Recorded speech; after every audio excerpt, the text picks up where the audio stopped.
যখন কেউ বলে যে এই মেয়েটা এতিম, আহারে এর মাটা মারা গেছে, মেয়েটা এখন অসহায়, এই কথাটার ওজন যে কতটা ভারী সেটা যার মা নেই সে মেয়েটা জানে। সে মেয়েটা উপলব্ধি করতে পারে যে এই কথাটা কতটা ভারী, এই কথাটা মানে নেওয়া যায় না। আসসালামু আলাইকুম, সবাই কেমন আছেন? আশা করি যে যেখান থেকে আমার ভিডিও দেখছেন ভালো আছেন, সহি সালামতে আছেন। আমিও আপনাদের দোয়া ভালো আছি, সহি সালামতে আছি। তো সকালে ভিডিওটা স্টার্ট করেছি আমার ছেলের জন্য।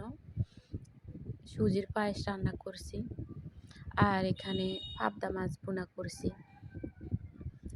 গরমকাল দেখতেছেন এত দিনে যে গরম পড়তেছে, আসলে মানুষে যে একটু কোনো কিছু করে খাবে ওটাই স্কোপ নাই, মানে এত গরম পড়তেছে। আর আমাদের রুমটা উত্তর পাশে, এর জন্য গরমটা একটু বেশিই পড়ে, মানে থাকা যায় না, মনে হয় যে একটা গোরস্থানে আছি। তো ওগুলো রান্না করছি আর ছেলের জন্য আমি আজকে মানে নতুনভাবে নুডলস রান্না করছি। নুডলসটার সাথে আজকে পেঁয়াজ মরিচ কিছুই দিই নাই, মরিচ মেয়েটা ছেলেটা খায় না, এর জন্য কোয়েল পাখি 3টা ডিম ভেঙে দিছি গোটা গোটা করে আর একটু তেল দিছি। এখানে আমি সন্ধ্যাবেলা পাবদা মাছ রান্না করছি দুপুরবেলা, আর ট্যাংরা মাছগুলো আমি সন্ধ্যাবেলা রান্না করছি, কারণ আপনাদের ভাইয়া পাবদা মাছ সন্ধ্যা আবার খাবে না, বলবে যে মানে আসলে আমি জানি ও বলবে যে অন্য কিছু করো নাই, এগুলো দিয়ে ভাত খাবো। তো এর জন্য ট্যাংরা মাছগুলো নামাই আমি কুটি নিছি, কারণ ওদিন আমি কুটি নাই, ফ্রিজে 2 ভাগ করে রেখে দিছি। একটু টমেটো দিব, টমেটোটা আমার কাছে যে কোনো তরকারির সাথে দিলে মানে অন্যরকম একটা ভালো লাগে। কার কাছে কেমন লাগে আমি জানি না, আমার কাছে ভালো লাগে, তো আমি খাই। তো এখানে আমি পেঁয়াজগুলো ভালো করে ভেজে নিচ্ছি, আর ভেজে নেওয়ার পরে রসুন আমার মানে লজ্জার কথা কি বলবো, আমার রসুন বাটা আদা বাটা শেষ হয়ে গেছে। তো শরীর তো একটু খারাপ, এর জন্য মানে এগুলো আর করি নাই। তো পরে আমি কি করছি, মানে একটা 2টা রসুনকে আমি বেটে নিছি ফাটায় কোনো রকম করে, বেটে এগুলো এখন মানে আপাতত এগুলো করে নিছি। এখন আমি পেঁয়াজগুলো মানে একদম ভাজা করব না, পেঁয়াজগুলো হালকা রাখলে মানে মাছের সাথে খাইতে ভালো লাগে। তো এখানে আমি আদা এগুলো ভালো করে ভেজে নিছি, তারপরে মরিচের গুঁড়া হলুদের গুঁড়া এগুলো আমি নিয়ম মতো দিয়ে দিছি। আসলে কেউ হলুদ বেশি খায়, কেউ মরিচ বেশি খায়, তো আমি এর জন্য বলি নাই তরকারিতে মরিচ কতটুকু দিই হলুদ কতটুকু দিই, সেটা আমি মানে আমার মতো করে দিয়ে দিই।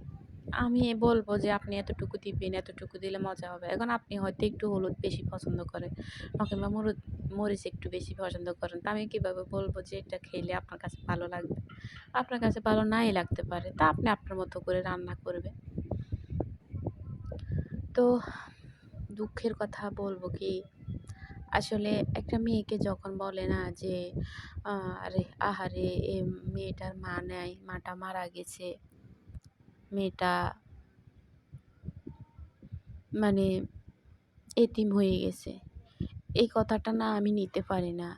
এই কথাটা না আমার কাছে মানে একটা পাহাড় যদি আমার মাথায় বসায় দেয় আমি মৃত্যুবরণ করব, মানে তার চাইতে ভয়ঙ্কর মৃত্যুবরণটা আমার তখনই হয়ে যায় যখন কেউ বলে যে মেয়েটার মা নেই, মেয়েটার মা মারা গেছে, মানে আমাকে নিয়ে কেউ আফসোস করলে ওটা ওটা আমি মেনে নিতে পারি না। আমার আমার খুবই কষ্ট লাগে যে মা এই অল্প বয়সে মারা গেছে, মারা যাওয়ার পরে এখন কত কিছুই তো ভোগ করতে হচ্ছে, কত কিছু শুনতে হচ্ছে, কষ্ট পায় মানুষের। সবার আগে বলে যে মায়ের মুখটা চোখের সামনে ভাসে, মায়ের কাছে গেলে শান্তি পায়, সেই মাকেই তো হারিয়ে ফেলছি, সেই মাকেই হারিয়ে ফেলছি। এখন পৃথিবীটা খুবই জঘন্য মনে হয়। হয়তো আপনাদের কাছে মনে হতে পারে যে মেয়ে রং করে, আসলে এগুলো কিছুই না।